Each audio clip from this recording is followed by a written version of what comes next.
Everybody's back and ready to go.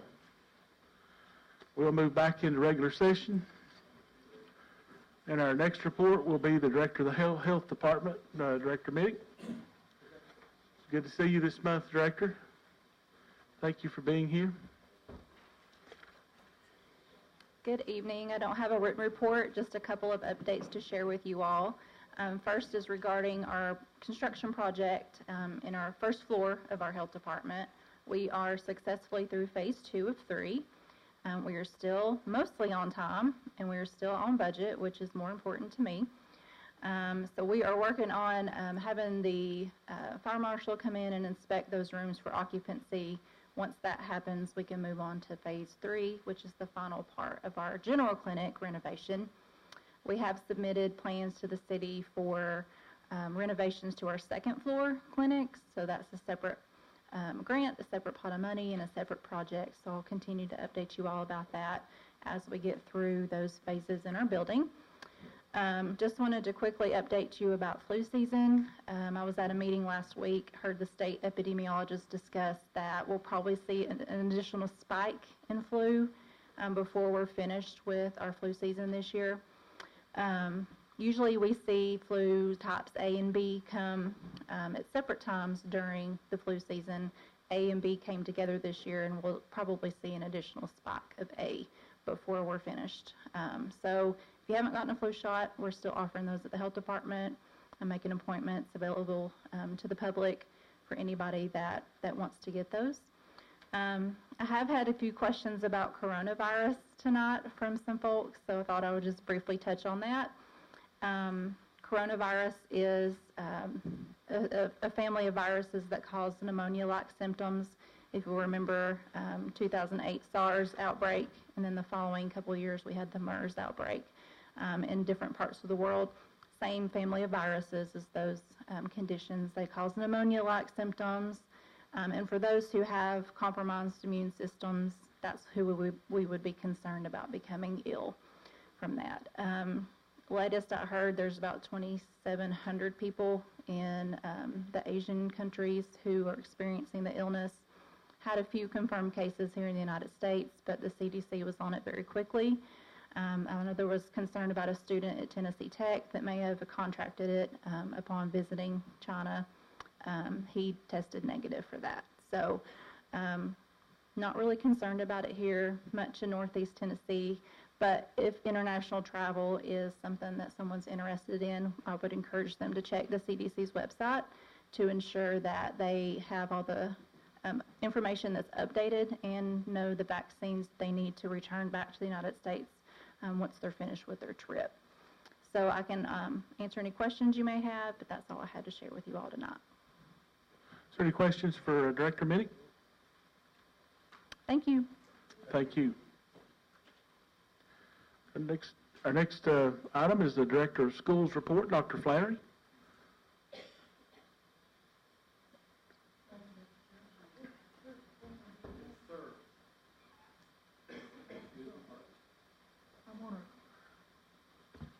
Bring your attention back to when we were in school and you used to get a report card periodically that you take home to your parents, and sometimes I look forward to that and other times I did not.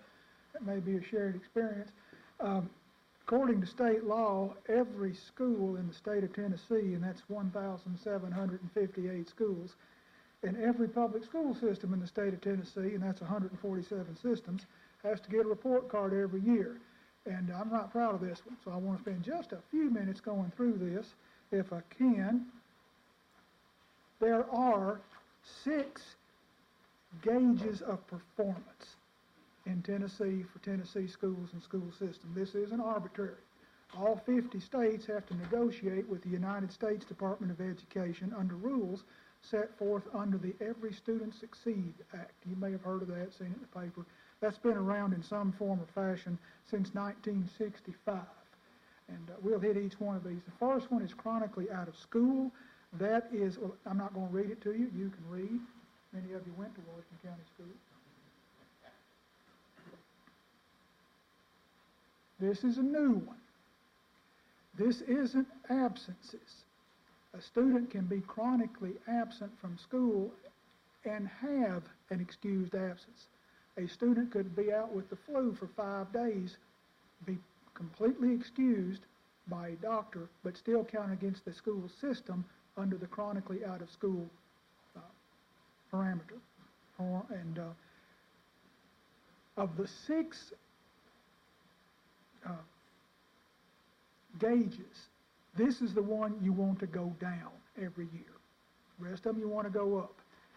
Washington County actually saw a 0.3% increase from 2018. We're at 13.3%. The good news is we're making progress. The bad news is we still lag the state.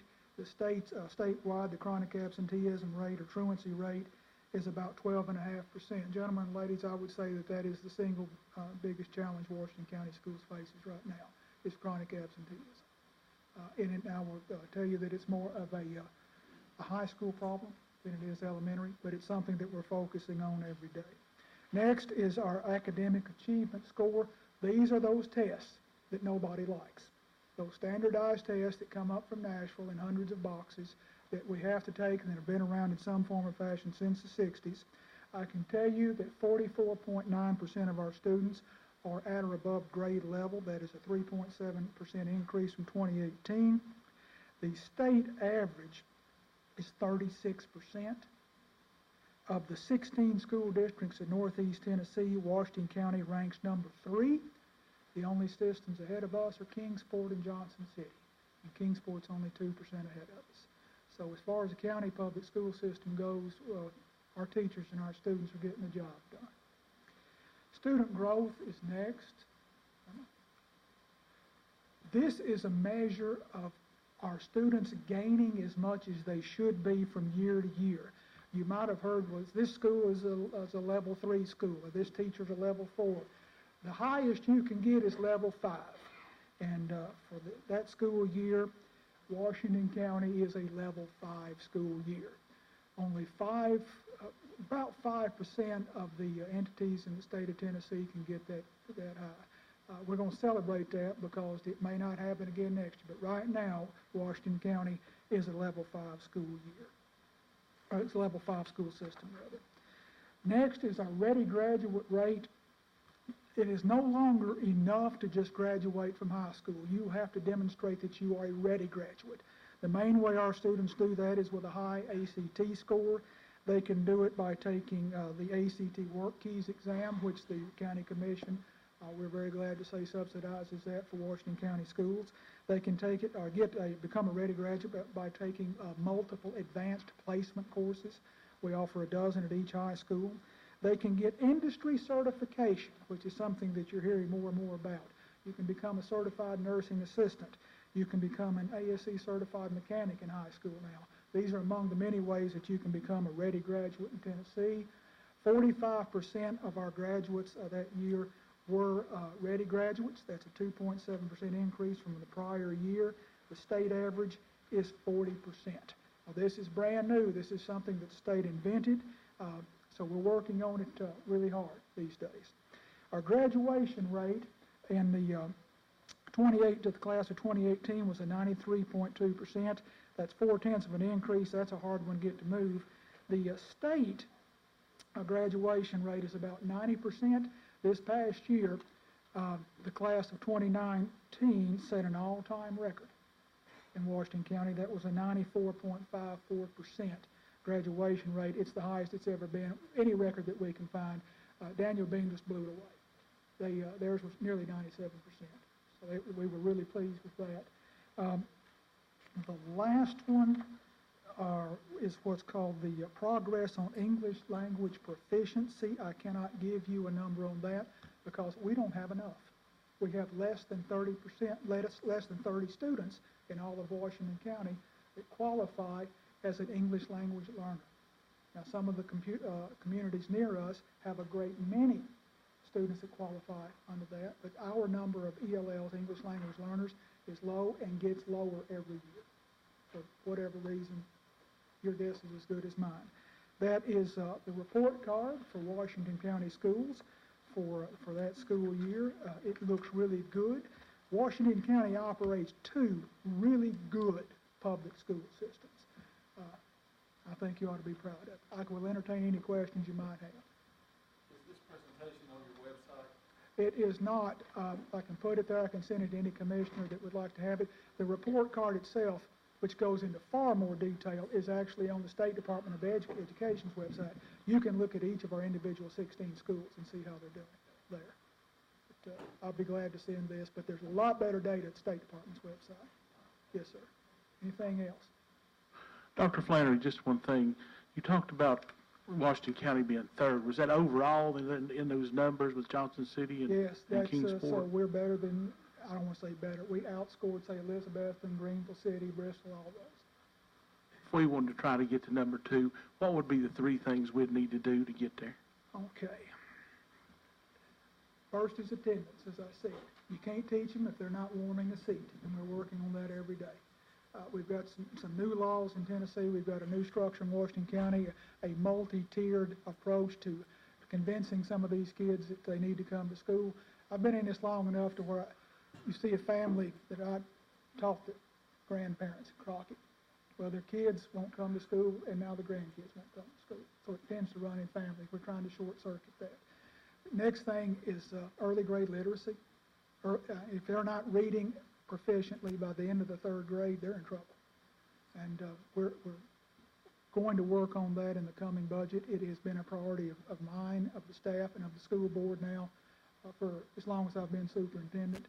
And the third thing would be to get students more career ready. Too many of our 8th graders think they're going to be a doctor, a lawyer, no offense to them, or a rock star. And they're not aware of all of the myriad of job titles and job descriptions that are available within, say, 20 miles of where we are right now. That's a challenge that we've got. So I would say that would be our top 3 priorities right now, Mr. Chairman. We appreciate that. It's good to know your priorities, and we want to help you get there and attain those. So just let us know what we can do to help you. Well, there is one thing, but we'll get to that in a few weeks. I'm sure we'll see you on February the 6th anyway, for sure. Thank you, Dr. Flannery. It's very informative. We appreciate that presentation.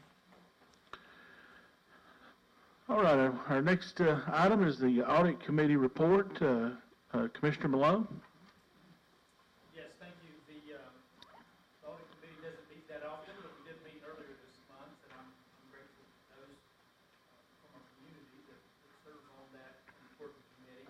The minutes from the meeting are on page 30, and we did go over and review the findings that were in the comprehensive annual financial report, and I think in total we had just 6 findings, and the findings, the number of findings, that trend is coming way down, and I think only 2 of those findings were related to the county mayor's office, and relatively insignificant items. And if you ever deal with auditors, you know that they got to find something. There's actually very few counties in the state that get completely clean audits. It's a very rare exception. But I think in terms of formal action, I wasn't sure if our Director of Finance wanted to go over the audit report or not, but I think we do need a formal vote to accept the report. So that can come as a motion from the Audit Committee that we accept the comprehensive annual report for Washington County for the fiscal year that ended June 30, 2019. So a motion made by Commissioner Malone to accept that report. Do we have a second?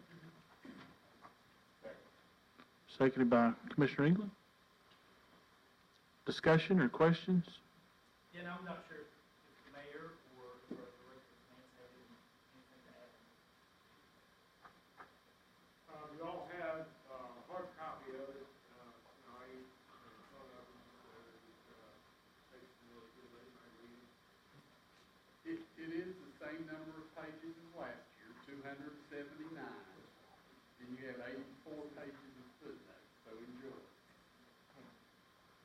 Of the 6 findings, 3 of them were at school.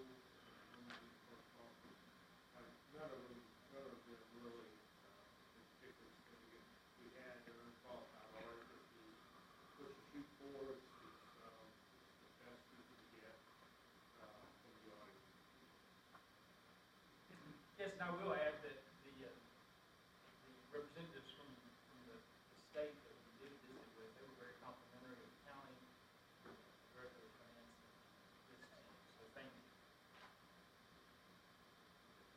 Any other questions? All right, the question's been called. All those in favor of that motion signify by saying aye. Aye. All opposed, like sign. The motion passes. Anything else, Commissioner Blount? No, that's it, thank you. Thank you. All right, the next item is the Commercial, Industrial, and Agricultural Committee. Commissioner Carriger? Thank you, Mr. Chairman. Our minutes are on page 34 for the January 9th meeting. If there are any questions, I'll be glad to answer them at this time. Seeing none, we do have a resolution 20-0105 for you to consider tonight, and it comes to you in the form of a motion from the CIA committee for approval. Motion made by Commissioner Carriger to approve Resolution 20-0105. Do I have a second? Seconded by Commissioner Lott. Open the floor for discussion. Discussion or questions? Question has been called. Madam Clerk, if you'll switch us to the voting screen. Go ahead and cast your vote and lock it in.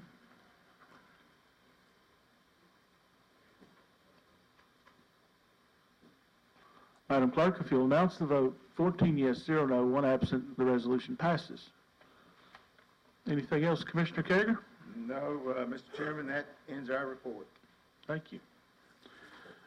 Next item is the Employee Compensation and Benefits Committee. Commissioner McAllister. Thank you, Mr. Chairman. You'll find our report on page 44. Two items to discuss. Annual report, here, annual report is in your packet. Hopefully you'll have a chance, if you haven't already, to do that. A lot of good news, a lot of good information in there. If you have questions, I encourage you to stop by and talk to Ms. Michelle Stewart. She may answer a lot of that for you. If you have questions about that, it's very good. There's a lot of good news in there. Better help. Second issue we're discussing is our employees' workmen's compensation. Some issues can arise, come up about that. We'll continue to address those in our upcoming meetings. Mr. Chairman, that's all I have unless there are any further questions to me. Yes. I had to leave early for a doctor's appointment. The last Yes. meeting drug on longer, but one issue that I know you're talking about is this employees with the workers' compensation. Yes. Yes. I know it's been about 3 months since that was first brought up, and I've had a lot of employees concerned about that once they found out. Sorry, go ahead. So I know, I think when we were first elected, maybe we were given a copy of all these personnel policies. But, I would like to get a copy again of what our current policy is dealing with that, and to see, because it just don't seem fair to me when we have employees that are off on workers' comp, that they're not receiving any benefits. You know, their insurance is gone, their retirement's gone. I didn't know that as a commissioner until they were brought up to us. I just hope that we can resolve that in a timely manner, not keep, dragging it on. No, and last month we had our an employee compensation lawyer come speak to us and talk to us about some of the issues in some areas. It's very well detailed, and then we're moving forward towards that to get that accomplished. We want to get it right. I'm more than happy to get Michelle to get you a copy of the handbook too. I appreciate it. Okay. Any other questions? All right, thank you, Commissioner McAllister. Our next item is the Health, Education, and Welfare Committee. Commissioner Edens. Thank you, Mr. Chairman. You'll find our minutes on page 59 in your packet. I think we have 5 resolutions to bring for you tonight. First resolution will be number 20-0106, resolution amending the fiscal year budget of 2019-2020 in regards to the Washington County Schools budget amendments. Budget amendments require no increase or decrease in funding from Washington County, and on January 15, 2020, our Budget Committee recommended consideration and approval of this request. I'll bring this to you in form of a motion, sir. Motion made by Commissioner Edens to approve Resolution 2106. Do I have a second? Seconded by Commissioner Lott. Discussion? Questions? Questions been called. Madam Clerk, if you'll switch us to the voting screen, please. Go ahead and cast your vote and lock it in.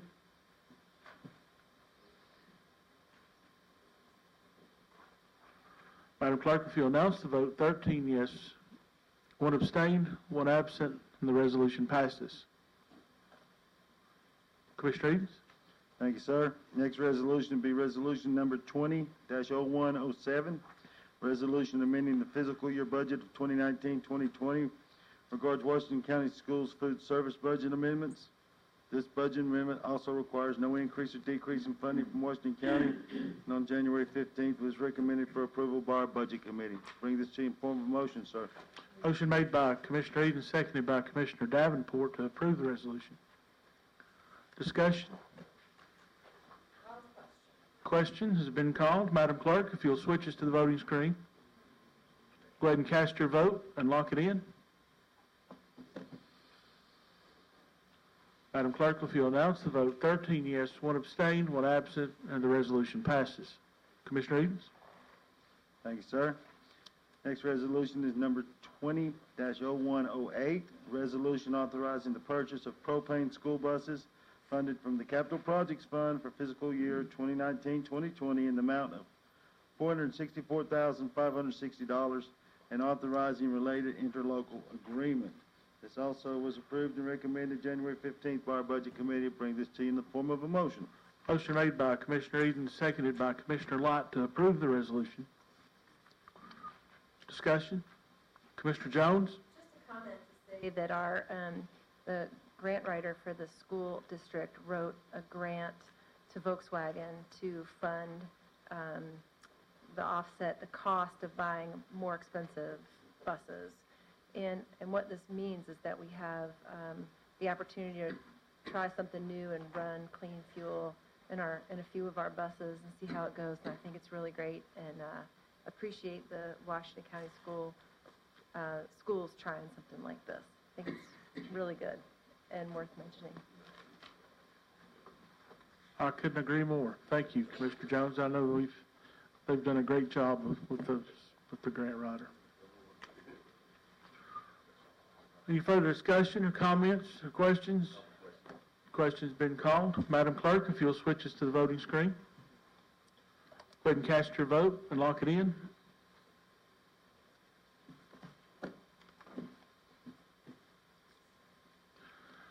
Madam Clerk has announced the vote, 14 yes, 1 absent, and the resolution passes. Commissioner Edens?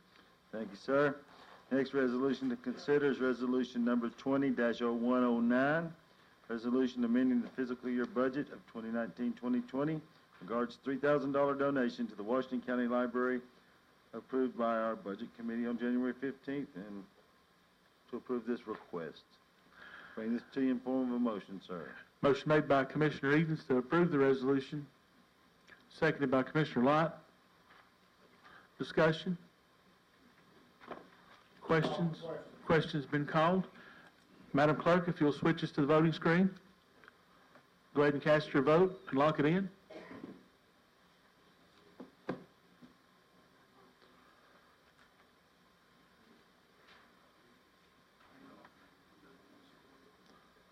Madam Clerk, if you'll announce the vote, 14 yes, 1 absent, resolution passes.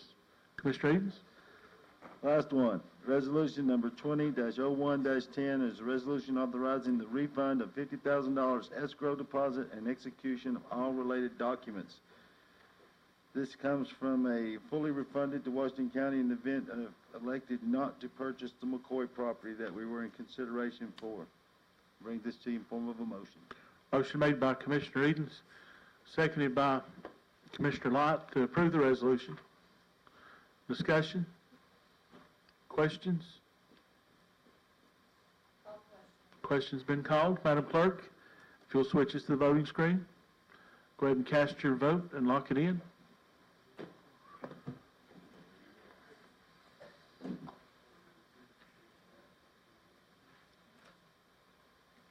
Madam Clerk, if you'll announce the vote, 14 yes, 1 absent, the resolution passes.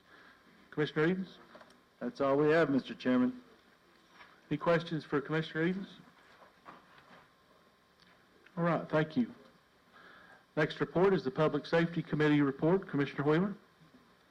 Mr. Chairman, you'll find our minutes on page 103 from our January 9th, 2020 meeting. We have one resolution to come before the Commission tonight, Resolution 20-01-11, resolution declaring support for the Second Amendment of the United States of America, found on page 104 of your packet. This comes in the form of a motion from the committee.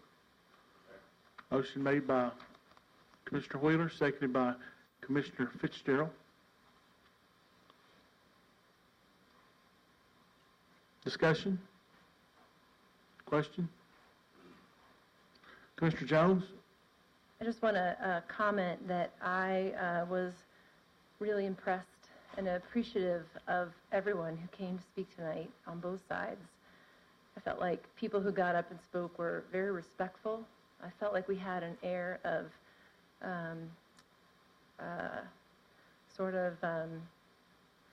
willingness to listen to one another. I appreciated someone who was pro this resolution making the comment that someone against it made some good points. I feel like one of the ways that we can really move locally towards some solutions in this really tough area is conversation, and I thought that we started having some of that tonight, and I appreciated that. I have personally had the privilege of working with a very diverse group of commissioners for the last year and a half, and have deeply appreciated the opportunity to listen and be heard. And I think that's a really important thing about what happens in our communities and locally. And just wanted to make that point and say how much I appreciated that tonight. Thank you, Commissioner Jones. Question's been called. Madam Clerk, if you'll switch us to the voting screen. Go ahead and cast your vote and lock it in. Madam Clerk, if you'll announce the vote, 12 yes, 2 no, 1 absent, and the resolution passes. Next item. Next item is the Public Works Committee. Commissioner Eads. Or I'm sorry, Commissioner Davenport. I was about to put Commissioner Eads back to work.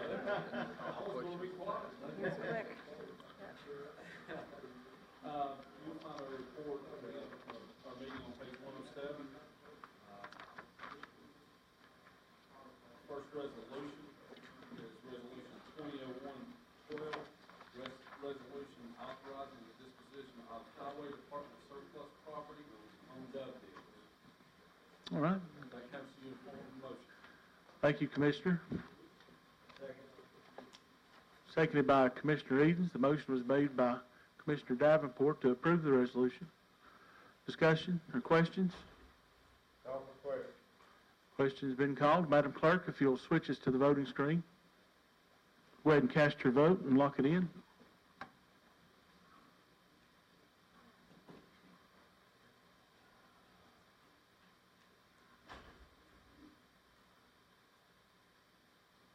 Madam Clerk, if you'll announce the vote, 14 yes, 1 absent, the resolution passes.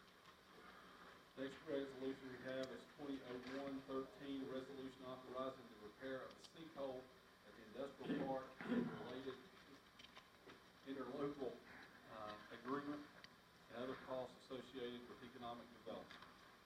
That's the form of the motion. Motion made by Commissioner Davenport, seconded by Commissioner Fitzgerald to approve the resolution. Discussion? Questions? Call for question. Question's been called. Madam Clerk, if you'll switch us to the voting screen. Go ahead and cast your vote and lock it in. Madam Clerk, if you'll announce the vote, 13 yes, 1 no, 1 absent, and the resolution passes. Commissioner Davenport. Next resolution is 2001-14, resolution changing the name of In Wheelock Road to Niles Wheelock Road. Motion made by Commissioner Davenport to approve resolution 2001-014. seconded by Commissioner Jones. Discussion? Questions? Call for the question. Question's been called. Madam Clerk, if you'll switch us to the voting screen. Go ahead and cast your vote and lock it in.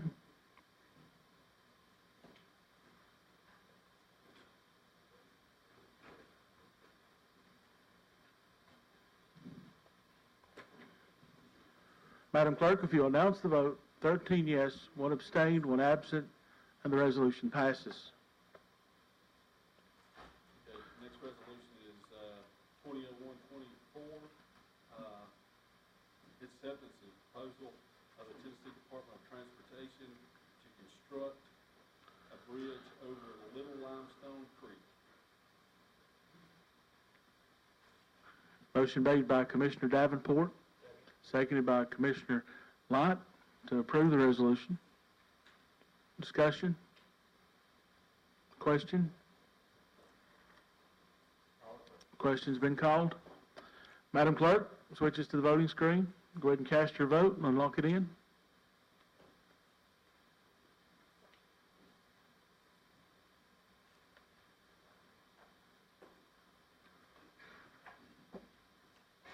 Madam Clerk, if you'll announce the vote, 14 yes, 1 absent, resolution passes.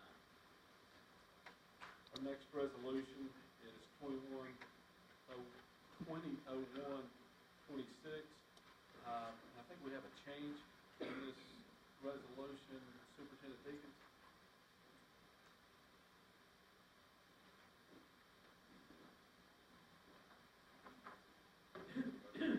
We have some corrections to the road list.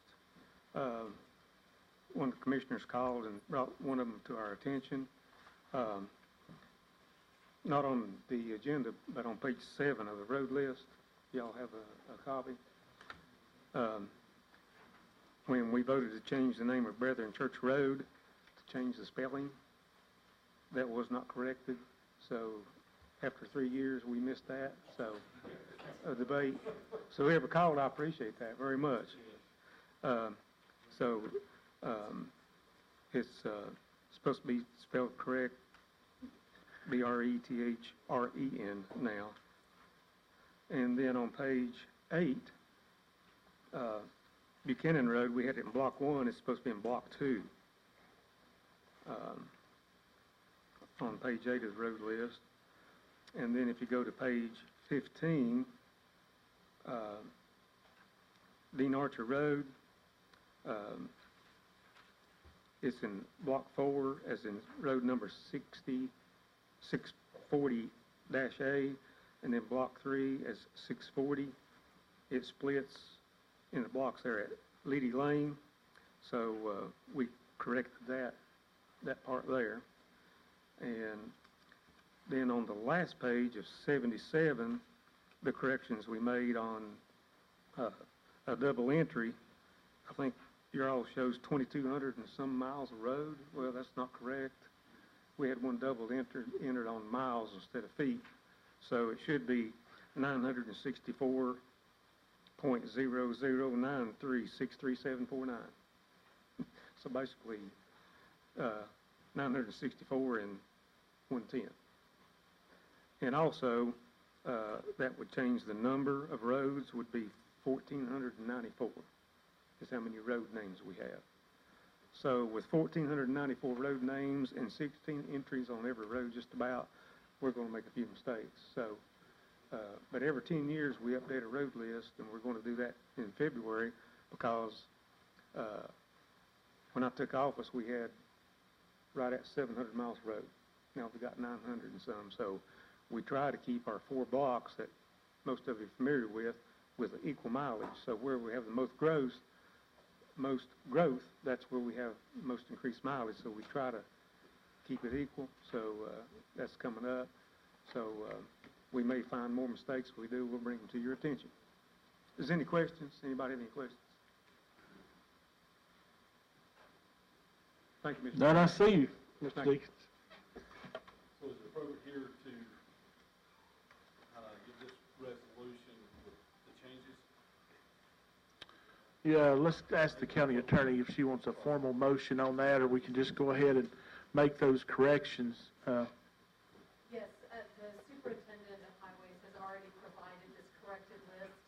to us this afternoon after speaking about these changes. So your resolution will not be changed. There's no need to amend it. But when signed and made record in the clerk's office, it will include the corrected exhibit. Thank you. So our last resolution is 2001-26, resolution adopting Washington County road list. Motion by Commissioner Davenport, seconded by Commissioner Lott to approve the resolution. Discussion or any further questions? Question's been called. Madam Clerk, if you'll switch us to the voting screen. Go ahead and cast your vote and lock it in. Madam Clerk, if you'll announce the vote, 14 yes, 1 absent, resolution passes.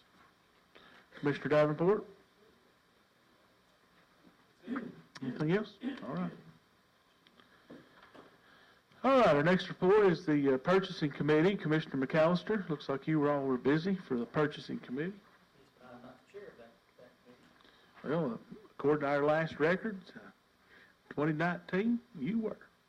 Now, me and Mrs. Green have awarded that to you, but now if you would like to direct us to who is the chairman, we'll, is that you, Steve? No.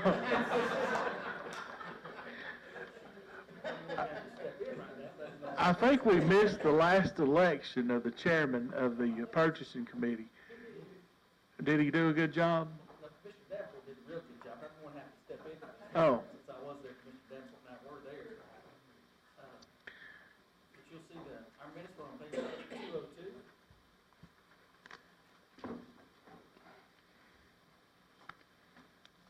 We have two resolutions to bring to you tonight. First resolution is Resolution 2001-15, resolution authorizing 1-year lease between Washington County, Tennessee, and Old Town Hardware for building use as a voting location. That's on page 211. All right. Does that come in the form of a motion? Well, since we did not really have a quorum at our I don't know how we can. Did we? Oh, did we have a quorum? Yeah.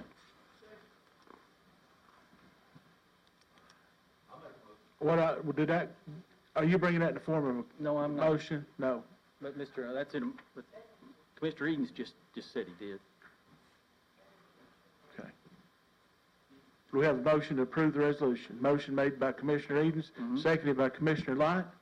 Floor is open for discussion. Commissioner Carriger? One question.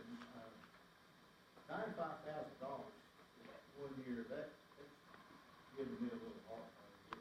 Am I being unreasonable when I look at that? That's $95,000 better than 1 year. It's actually 77.5 now. It was negotiated lower. What about the common area maintenance? That's included. Including 75? 77.5. Okay, so it's 95, 77.5? Yes, sir.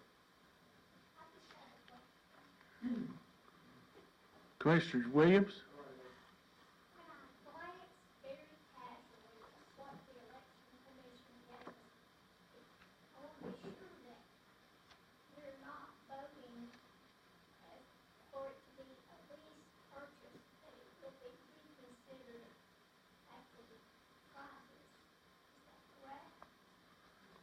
Yes, the landlord has offered to us that if we did so choose to purchase it, that he would apply this rental money towards the purchase price of the building. But there is no purchase involved at this time. There's no agreement to purchase. Isn't that correct, Mr. Mayor? Right, the purchasing, as you can see, and Mr. Carriger pointed out, the bid that was put out on the market was $95,290 all inclusive, and it was for a lease of 1 year. And Budget Committee asked me to negotiate with the owner of the building that we graciously did, and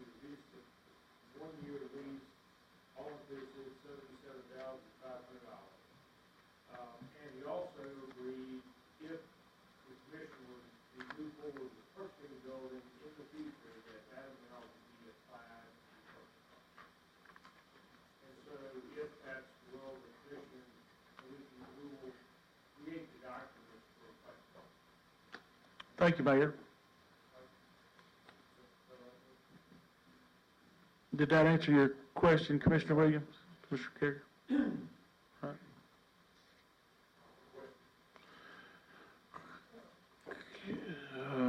That was about a tie, Commissioner. Commissioner Malone?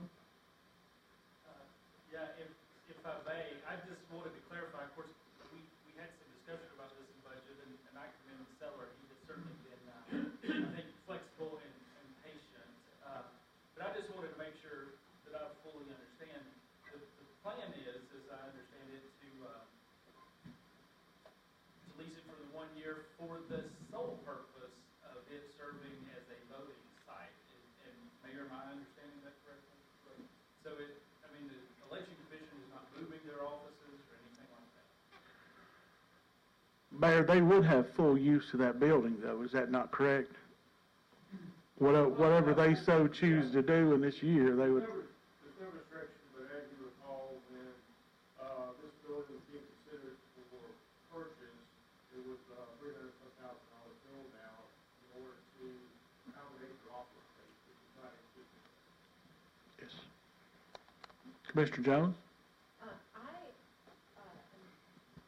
I know that the Election Commission has really struggled to find voter locations, and I'm just wondering, what is the process by which we continue to follow their work in identifying sites for what will be in November, huge numbers supposedly of turnout of people.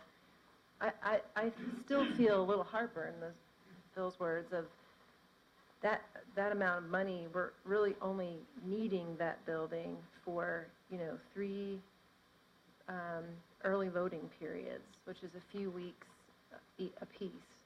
And I don't think the big turnout will come until November. We still have some time to problem solve a site, but I feel the challenge is really getting good communication and hearing from the Election Commission on their process, and us being able to provide assistance or connections with some folks. And I feel like I was able to do that a couple times when you all came to whatever committee I'm on that you came to, and I appreciate being able to do that.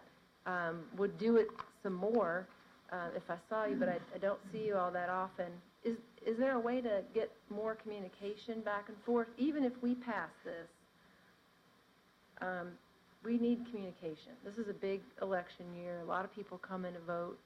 We're down a site because we're not using the public health department, and we don't have a process here for getting timely information about voters having access to the polls.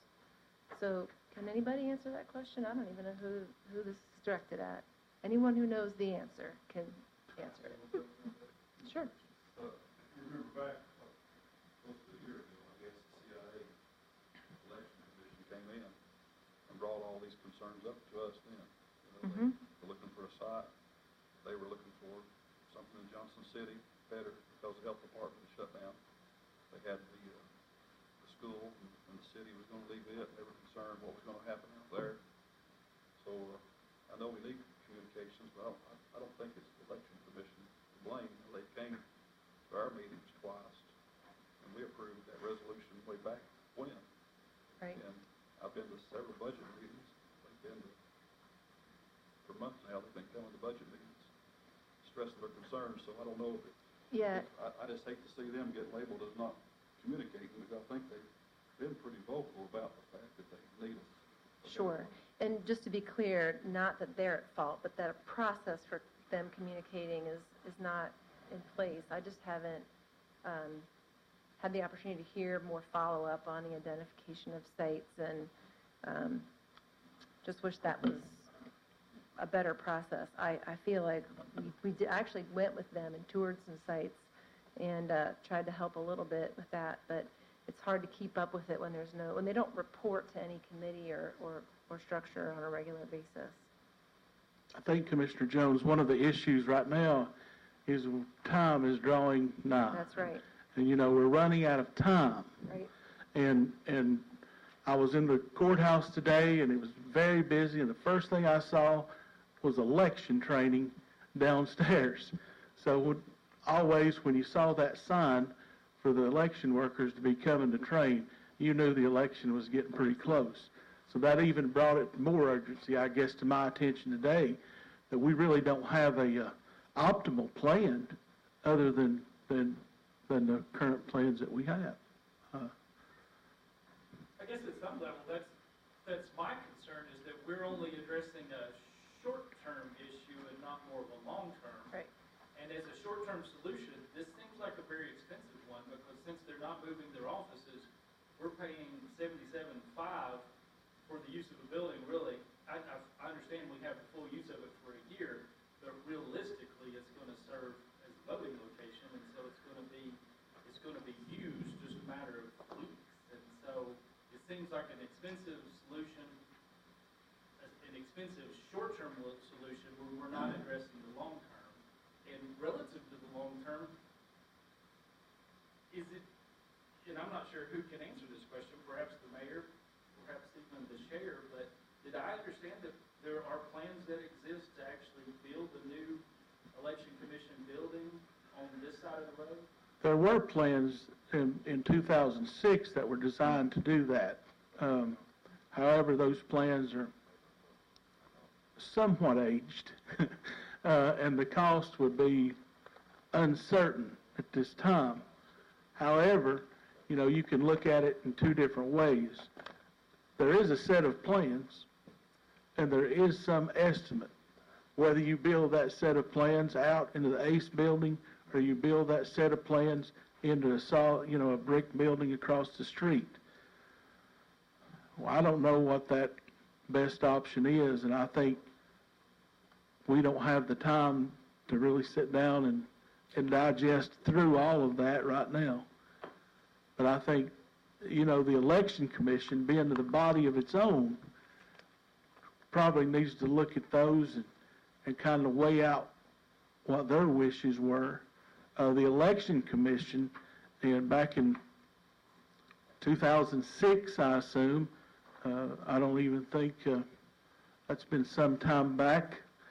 I think Mrs. Sinks was here then when they proposed these plans. So our administrator of elections has not even seen that design. But, you know, I think this will give the election commission some time over the next year for them to come back and say, you know, we all know we're in this process, so we need to start it sooner than later. We have copies of those plans and be happy to sit down with the election commission and look at those and maybe start to price some of those things out. That's all I could recommend. Question. We do have someone that's still requesting to speak. Commissioner Williams? I happen to notice that there's 5 months between the March 3rd election and the August 6th.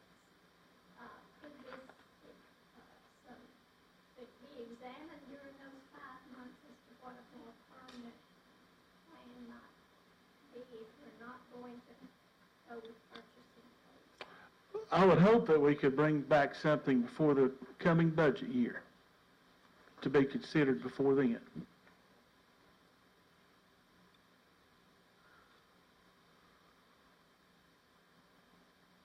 Call the question. The question's been called. Madam Clerk, switches to the voting screen. Go ahead and cast your vote and lock it in.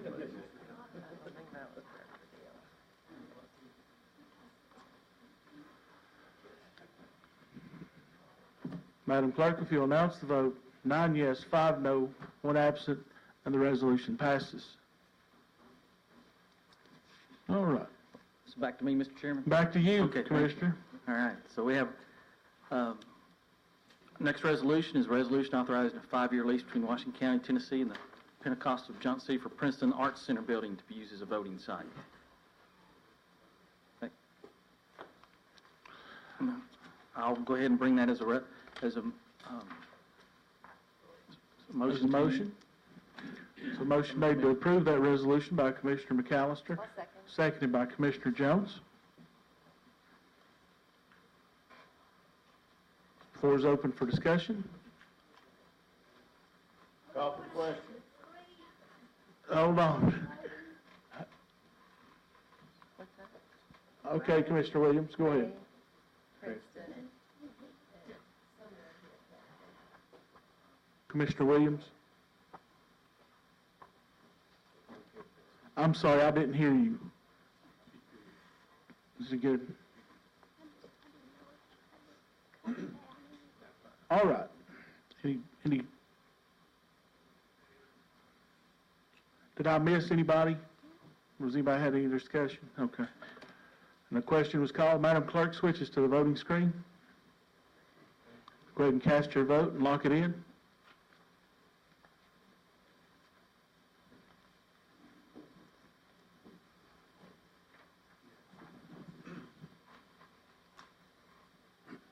Madam Clerk, if you announce the vote, 14 yes, 1 absent, and the resolution passes.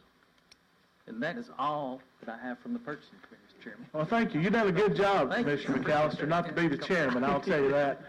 Boy, Commissioner Light, I tell you, you got a good one tonight. I know. But then what was really bad, they told me up front, man, Shay said, Brian Davenport done a great job. I don't know how that goes, so. All right, on to the... That's not true. Well, I'm just saying, that's what was said. All right, on to the Rules Committee report, Commissioner Tester. Can I say that Commissioner Wheeler is their chairman? Well, you sure can, we can, That appears to be going around tonight. Go ahead and give the report. The Rules Committee has been working on a method for citizens to express their interest in serving on boards and committees. And along with that, we have Resolution 200117, which amends our Rule 10B. The application for service that citizens can fill out is on page 237 of your packet. And 238, 237, 238 is the back of it.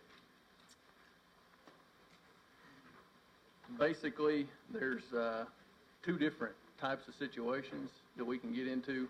One is where the commission is actually appointing someone, and in that situation, what we have talked about, the procedure being, is that these folks who express their interest in those slots would be referred to the appropriate committee according to our other rules of procedure and the chairman's and county attorney's discretion. And then that committee would send those recommendations to us in the form of a resolution for us to vote on. The other situation is where, for instance, the mayor or some other entity makes an appointment that we are confirming. Those are kind of the two situations that we are in, and we tried to word this rule so that it would take care of both of those. And in so doing, there's a couple commas in this that, with the county attorney's approval or agreement, I talked to her before the meeting. In the new rule, about halfway down, it says, the list of nominees shall be selected from applications referred to the appropriate committee, comma, or person, comma.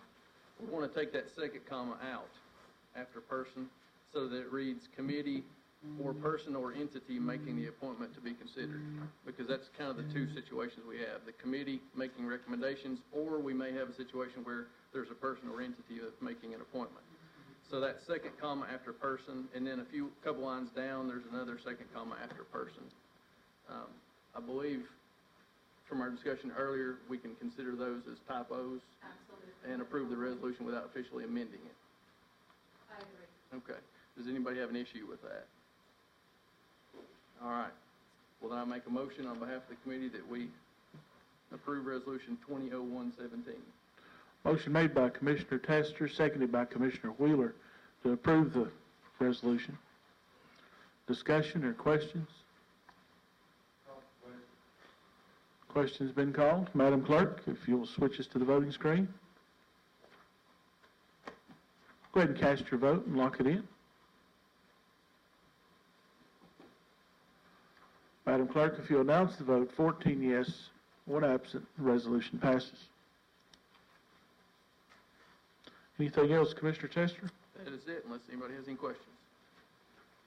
All right, seeing none, the Washington County Library Board of Trustees, you'll see the minutes in your packet of the January 14th meeting on page 239. Mayor Grandy represents us there on the library board. If you have any questions, he's available for it. Seeing no questions, we also had the Washington County Safety Committee that meets. Charlie Baines is our safety director for the county. Charlie's here, and if you have any questions, he'll be happy to answer them. They met there on December the 18th, and the report is in your packet on page 254.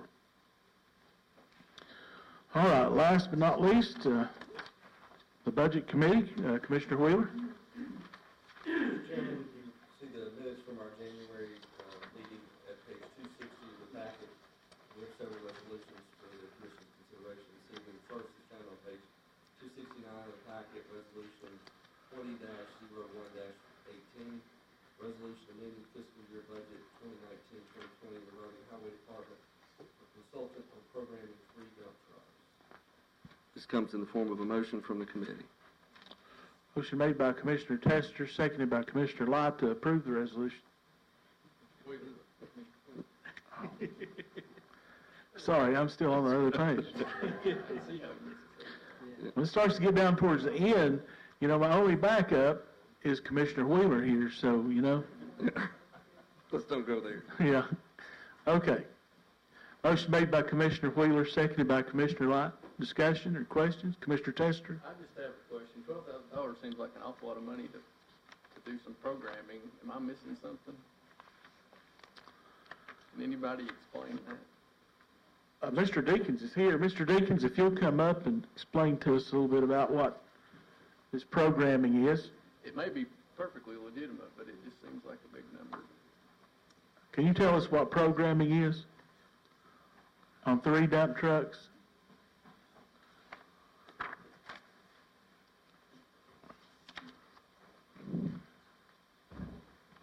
What we've got some international dump trucks that the federal government has settled a lawsuit with International Navistar, and we've got 8 of them, and they basically stay in the shop about as much as stay on the road.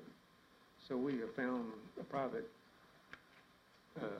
contractor, mechanic, whatever, that can reprogram these trucks, and we have to take the computer board out, have to send it up north and have it redone, and then he has to set some other stuff on the truck, put the boards back on.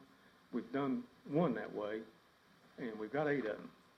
And since we've done that one 3 months ago, we hadn't had one single problem with it. And when they get an error to regen, they either quit or they won't accelerate. And if you got 20 tons of asphalt on that truck, you got a problem, which we've had. So this is the only solution we have found to the problem. And according to the lawsuit, they said with the federal government, we're supposed to get $2,500 back per truck, or what we have spent on the maintenance on that truck, on that regeneration system. So we'll be, I don't know when, but we'll be getting part of the money back. I'm assuming all of this is tied to the emissions controls and the T4 Yes. compliance? Yeah, one big headache. Yeah. So 8 big headaches. So we're working on 4. The second 4 we bought, the same model truck, same engines and everything, we don't have as many problems. So I think they solved a lot of problems, but these first 4 we bought, we just can't. I think they're 2014 models, I believe, or 15, somewhere in there. Was this the only person you could find that can do this, or since this is over $10,000, does it need to be bid or anything? Well, we've got to have the money approved before we can put it out for bid. We have to have it in our line items. That's what we're changing the line item. Okay. Yeah, because we've done one just to see if it would work. Okay. Yeah, I like to get my toe in before I jump in head first. But yeah, we've been to 3 different places, and this is the only person we found out that knew of the technology and the place to get it done. Thank you. Any other questions? I'm sorry, I can't. I guess I'll be sitting closer. I can't hear. I guess target practice too much.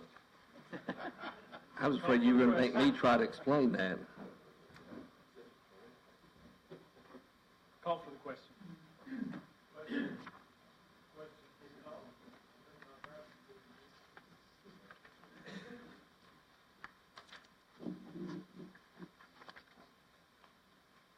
Madam Clerk, if you'll switch us to the voting screen, please. I'm back. Go ahead and cast your vote and lock it in. That's for me. 14 yes, 1 absent, and the resolution passes.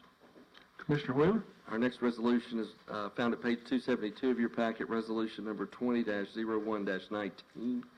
A resolution amending fiscal year budget 2019-2020 regarding the Highway Department purchase of a new asphalt roller. This comes in the form of a motion from the committee. Motion made by Commissioner Wheeler, seconded by Commissioner Fitzgerald to approve the resolution. Discussion or questions? Call for the question. Question's been called. Madam Clerk, if you'll switch us to the voting screen. Go ahead and cast your vote and lock it in.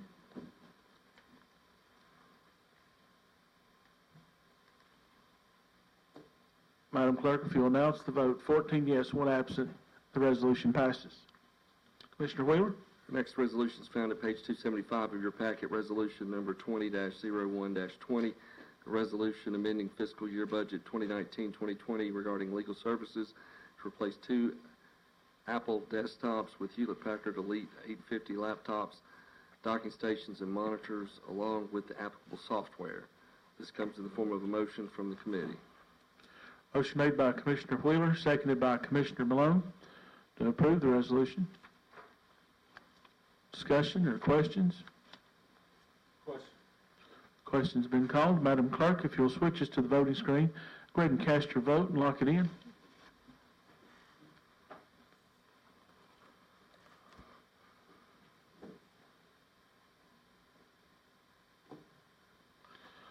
Fourteen yes, 1 absent, and the resolution passes.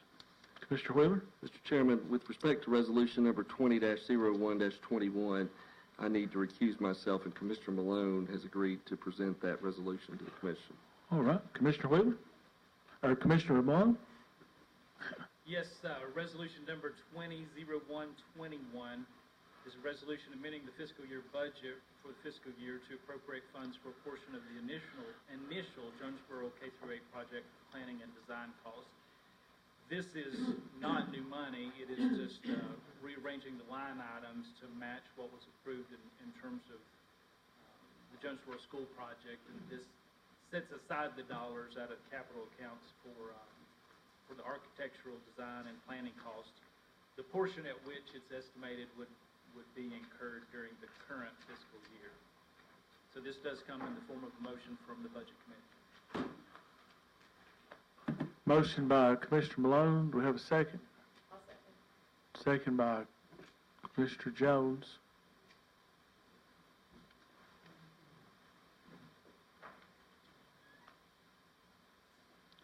Do we have a discussion or a question? Call for the question. Question's been called. Madam Clerk, if you'll switch us to the voting screen.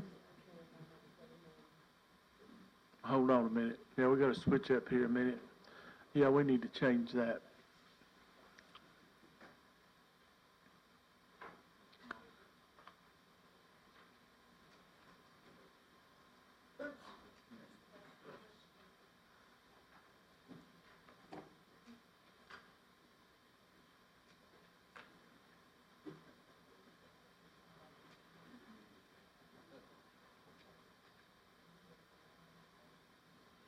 I think Commissioner Jones was our second.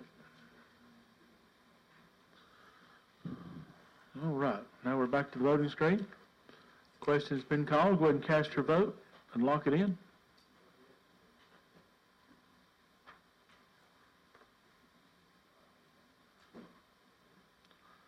Madam Clerk, if you'll announce the vote, 12 yes, 1 no, 1 abstained, and 1 absent. The resolution passes.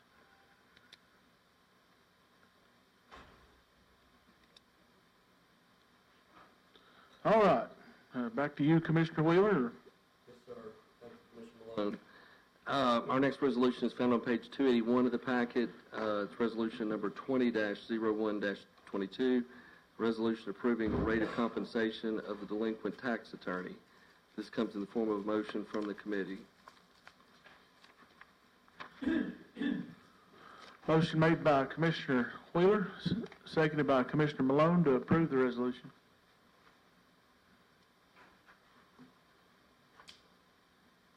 Discussion? Commissioner Harris? Who is our delinquent tax attorney? Lawrence Counts. Now, this would be adding it back to their tax bill each year, right, Commissioner Wheeler? Isn't that what we've discussed? No, that's the next resolution. This is dealing with just delinquent taxes, and it's set by statute. Okay. Call for the question. Question has been called. Madam Clerk, if we switch us to the voting screen, please. Go ahead and cast your vote and lock it in.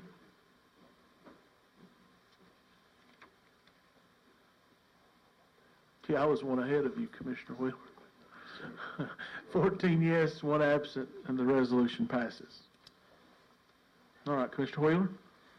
Our next resolution is found on page 283 of your packet. It's resolution number 20-01-23, a resolution authorizing the collection of environmental cleanup cost liens by Washington County trustee, and this comes in the form of a motion from the committee. Motion made by Commissioner Wheeler to approve the resolution. Do I have a second? Seconded by Commissioner Jones. Discussion? Commissioner Harris?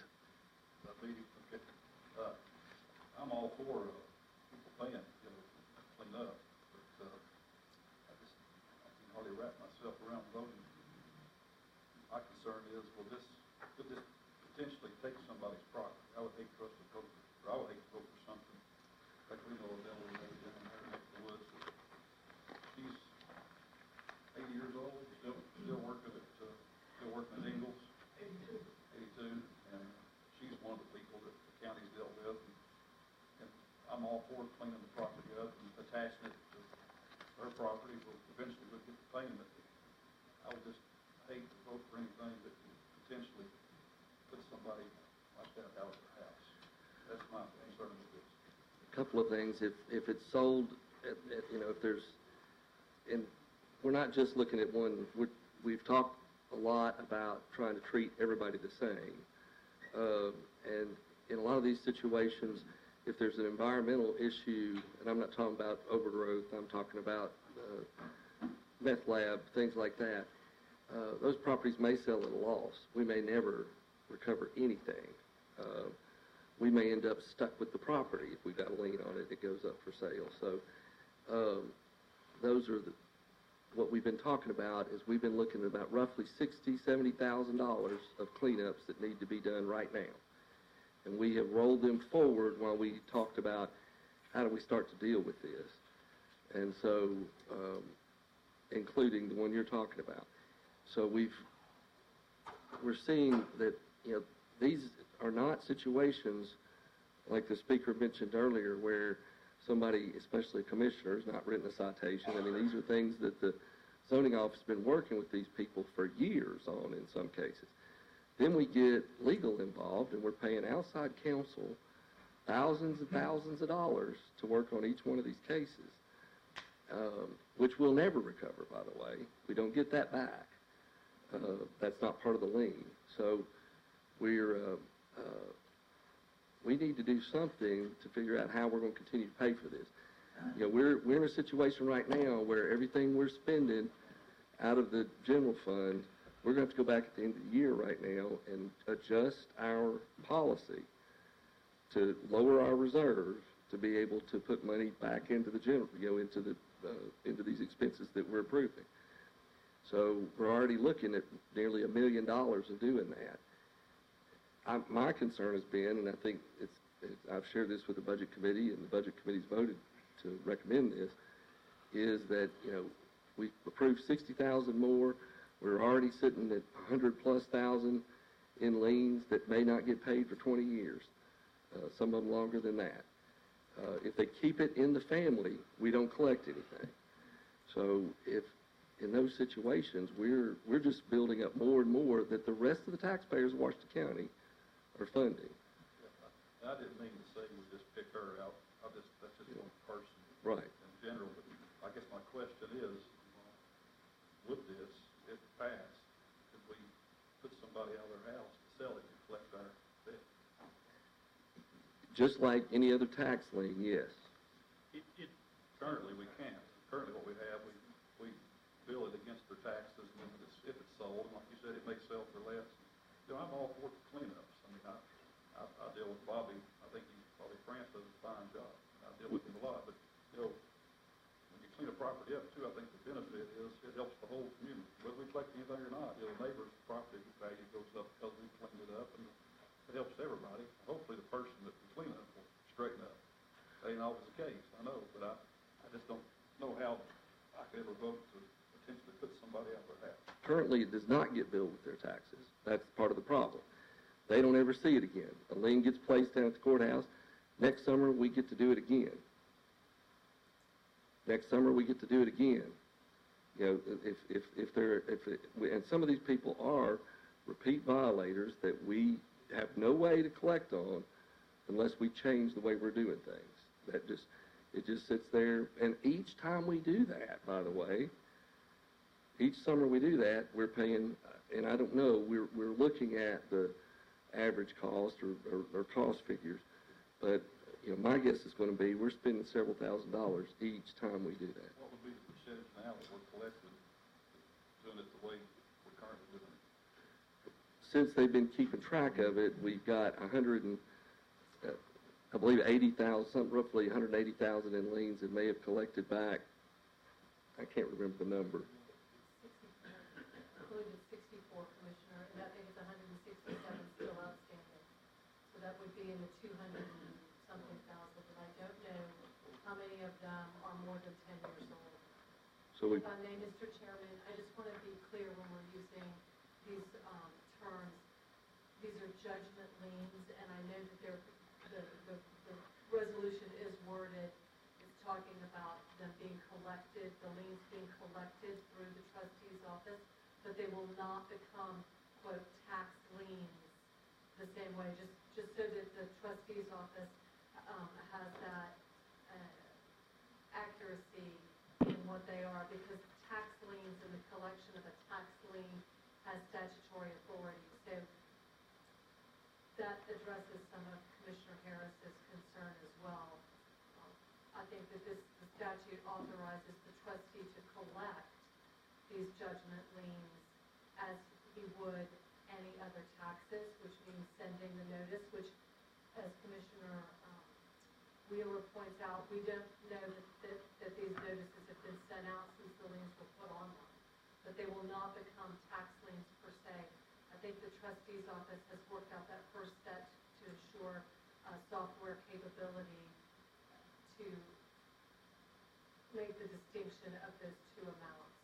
So I think that they would still be characterized as the judgment lien that they are, which could be collected through court process, though. I mean, to be fair, if that's the policy that the commission wants or doesn't want, the courts would allow it. That we just need to be mindful not to call a judgment lien a tax lien when we're taking these initial steps. Another thing we might point out, we're not talking about doing something new. We're talking about going back to the way we always did it until about 4 or 5 years ago. But when Chancellor Rambo was the county attorney for the roughly 12, 15 years he was county attorney, and prior to that, we collected them the way we're proposing to go back to. So this is not something that's new, it's just something that we've gotten away from, and then we've started building up these liens. The other thing is, okay, 4 years into it, we've got 169,000 in liens outstanding. 4 more years, we're gonna double that at least. In fact, at the rate we're going, we're gonna a lot more than double it. These cleanups, the environmental cleanups are getting more expensive when you have these, the meth labs particularly. What's the highest amount? Does the county attorney know that off the top of the head? 30,000. The highest cleanup that we're looking at approving. I believe 54,000 is still pending. The largest one was at around 30,000, and Mr. France and the purchasing director advised that it would have to go out for rebid, and that amount could increase. They're not all meth labs, I know we're talking about other, what would be the percentage of these bid meth labs? It's not a very high percentage, I wouldn't think.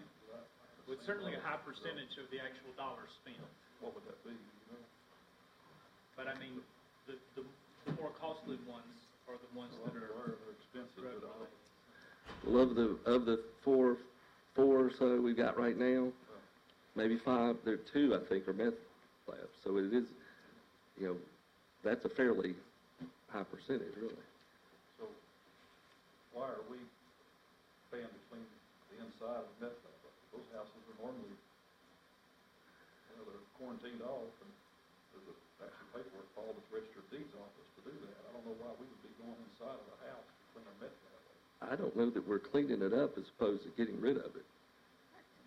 A lot of them are So we're tearing the house down. single wide, modular units that are, I could be wrong on that, but I think we're tearing some of them down.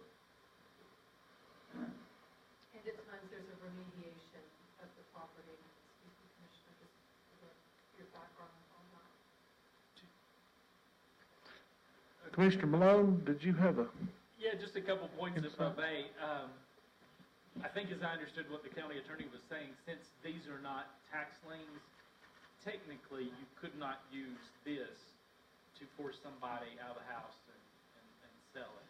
What it does serve, though, is a reminder on a regular annual basis that, hey, this amount is owed to the county and it needs to be paid and represents a lien. The problem with, and it's anecdotal, but the problem with the one you referenced is, that individual may leave it to heirs that leave it to heirs, and we could be, I think as Commissioner Wheeler said, we could be 2nd or 3rd or 4th generation before the county ever realizes any money. And I think doing it this way, it serves as a regular reminder to that landowner that there's an amount in addition to the taxes that's owed to the county. Commissioner Tester? So effectively, is that the only difference, is that they're going to get a notice every year? That's where I'm trying to figure out in my head is, effectively, what does this do compared to what we've been doing? Before a lien goes on the property, if it's sold, then it's paid. If it's not, it's not. To this point, there's been, that I'm aware of, and the attorney may better answer this question, but to the best of my knowledge, there has been no active efforts to collect any of this money. We file a lien on the property, and we just hope someday we collect. By doing it this way, the trustee graciously has agreed to help, and will attempt to collect this with the taxes. So it creates a more proactive attempt to collect the money. And what does attempt to collect mean? Send a notice every year, or take them to court, or? No, I don't know. What does that mean? Yes, trustee. Rick, would you like to come on up here and maybe help us? We've come a long way on this issue and been on both sides, so. A lot of good questions. My intent to offer help was not to put someone out of harm just because they have an environmental lien on there. Now, does that constitute a lien such as a tax lien? I mean, if it doesn't, and we try to enforce an environmental lien, does that mean that you're willing to pay out the first mortgage to protect yourself on the environmental lien? So, there's some obstacles there. What I think we're doing was putting on the tax roll, putting on every year we send notice out. And when we send past due notice out, they haven't paid the real property taxes, they get past due notice on that. So if an individual would pay the real property taxes and not pay the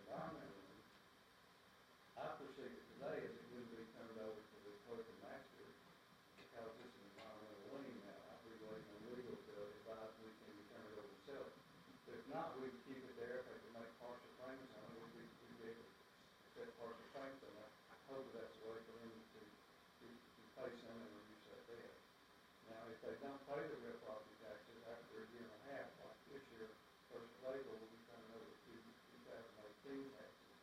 There was a parcel that had an environmental lien on there, and they hadn't paid the property taxes, then I could see that property being transferred to the clerk and master for further collection, and that way, you know, if they didn't redeem that to the clerk and master, the time next to the tax sale, then it could be sold to the tax sale, if they bond it, and on there, but I guess the question in my mind, and get from legal, I don't know, like, deny that, does environmental constitute a lien enough to take, if they don't pay that, they pay the real estate taxes, they don't pay the environmental lien on that bill, can that be turned over to clerk and master? And if so, are we responsible for the mortgage in there, we the county can pay that mortgage, or does that environmental lien serve just like a tax lien? My understanding had been that it did serve like a tax lien in the sense that it got collected first before the mortgage, just like taxes. But is that not your understanding? My understanding is that the authority under the statute is expressed, and it's the way it's worded in this resolution. And this authority is not in the trustees section of the code, and therefore I would take a conservative view of interpreting it and err on the side of the county not viewing it that way because of notice issues. If an individual did not had paid their real property taxes, but this item was on the bill, I think that would not be the most conservative approach. So I don't think that the statute does make that conversion. So I don't think that it becomes a tax lien. I think it stays a judgment lien, and I think it falls in line in the priority of interests. Now, that's based on my initial review of issues that I identified when this commission and the mayor's office asked me to, identify a process for internal management of the operations, bookkeeping, and legal aspects of environmental court. So some of this does deserve more scrutiny. So short answer is I'm not prepared tonight to say that it does create a tax lien, and I haven't seen authority that it would create a tax lien. Therefore, I would err on just using the words that are in this resolution, which is to authorize the trustee to collect those amounts as he does ordinary taxes, ad valorem, real property taxes for the county. And that's a specific authority. That is not then to put them on the roll as tax liens per se. So, but to make sure everybody knows that authority would extend, if you did determine later that, yes, he can do that, this would give him the authority to do that because you've given him authority to collect it as a... And I think that's right, and I think that, then it would be the policy-making body to determine if its appetite for that sort of, how much this commission would want to monitor those instances, just like it often authorizes the bringing of litigation and that sort of thing, if the commission wished to review opportunities for a bifurcated system where amounts at a certain level or how the process is still to be created. So I think this could very well serve as that predicate, and it will certainly give the trustee the authority to make the investigation that he needs to undertake, working with his software provider to ensure that he can put this on the notice for the 2020, did I get the right year? 2020 tax year, so that could be in place well in advance and issued. So this authority really, without this, it would be something that the trustee would not dabble in without this commission authorizing him and requesting that he do this. So it could serve as your predicate later, but it would not automatically lead to the taking of property as tax liens. Commissioner Tester, did you have a question? I was just going to say, it sounds to me like we have kind of a fundamental question here about this that nobody's real sure about tonight. So maybe it would make sense to defer this till next month and we can figure out the answers. To that point, though, I think we will likely not move forward with any environmental cleanups until some of this is resolved, and I know there's at least 5 pending. But they waited, they'll just wait another month. But we need to know that. I don't disagree with that. I'll make that motion. I think it's an important enough All right. question for us to have an answer to. I'm going to motion to defer for 30 days. Going back to any committee where it came from, is that where we're going, or just deferring? Going back to Budget. HEW? Budget? I don't know, HEW may want to weigh in too on this a little bit. All right, I'll For the- defer it back. My motion is to defer it to HEW. Well, the budget's the money, folks, so. HEW meets never before heard budget. this issue in the first place. Like, we didn't weigh in on this one. Well, HEW approved the cleanups, and that's where it kind of, it came from, is when we voted for the cleanups and moved it to budget. You know, the bill went to budget, so they had to figure out how to pay for it, and I think this is where it comes back from. So we got a motion to defer back to budget. Could we ask HEW to let us know how we're to pay for it if they send it back to us? Yeah. I'm Yeah. happy to hear it. I just clarify. Do I have a second on deferring it Second. first? Got a motion to defer, and a second by Commissioner Wheeler. Commissioner Edens? I was just gonna say, I don't see what you're coming back to HEW because, as Commissioner said, we send it forward to budget. Budget makes that decision. They're taking it forward, funding it for the cleanup purpose. And the question is at hand tonight is, probably none of them we're gonna send it forward or not on recommendation. So, I feel like we know that. You have to take it back in HEW, but I think you have to vote. So we're talking about funding issue. Commissioner Tester? If it affects how many of these we can afford to do and not do, considering they all originate in Hugh, it seems to me like it would make sense for you to at least talk about it. Well, I know the mayor's been trying to work on a different plan of how those pass through committees. And I think he's really doing a good job at chasing that down, but I think he needs a little bit more time too. Because to me, it sounds like a fundamental change possibly in how we operate the environmental court lanes. I mean, Yes, it would be. my motion is to send it to Hugh. Okay. Defer it to you. Are you still going to second it, Commissioner Wheeler, and we'll send it to Yes, you when sir. we get done with it? That was my understanding. All right. All right. Motion to defer to the Hugh Committee. Any further comment, questions been called? All in favor of that motion signify by saying aye. Aye. All opposed, like sign. Madam Clerk, switch to the voting screen. It's pretty close. We're going to call the roll.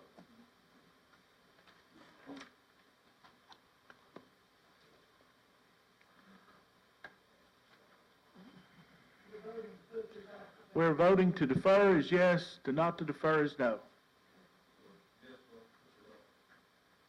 Yes, not to defer. We'll debate it some more.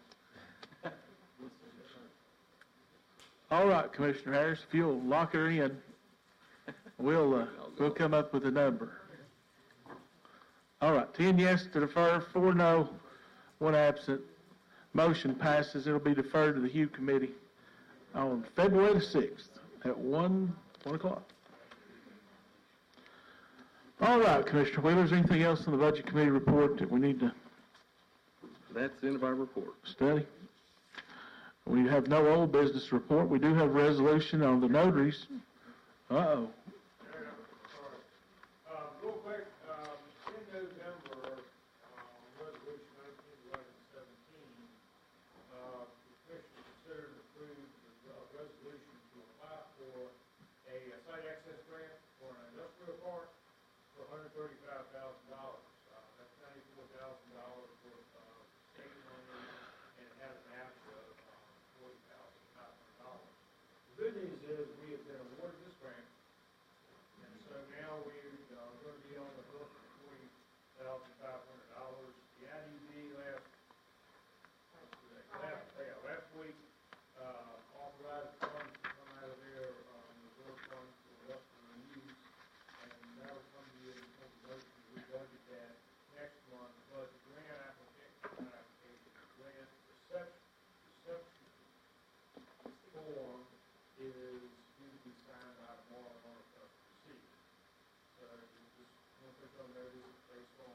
a resolution, 1911-17, and we'll sign that this morning, and we'll see a resolution, next month, for $40,000.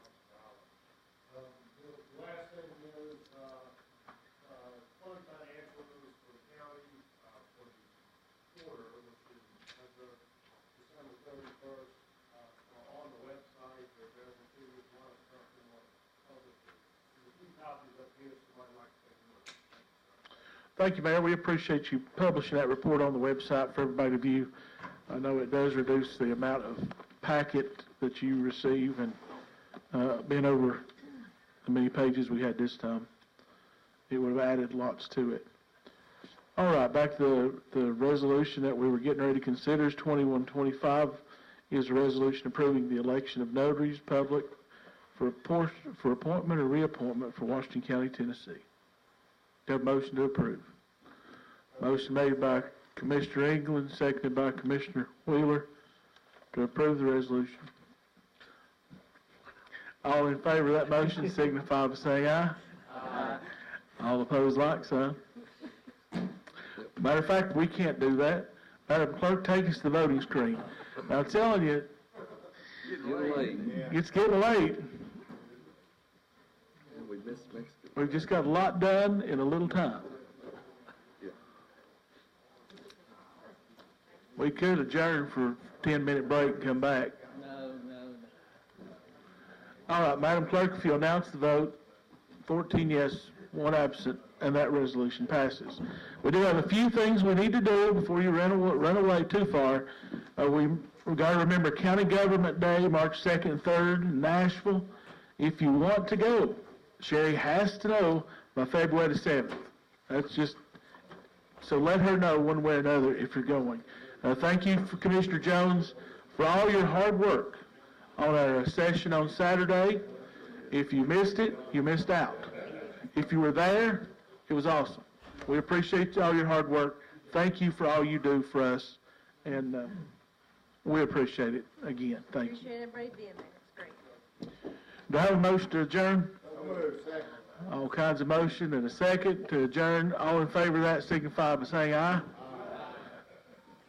All opposed to that, like sign.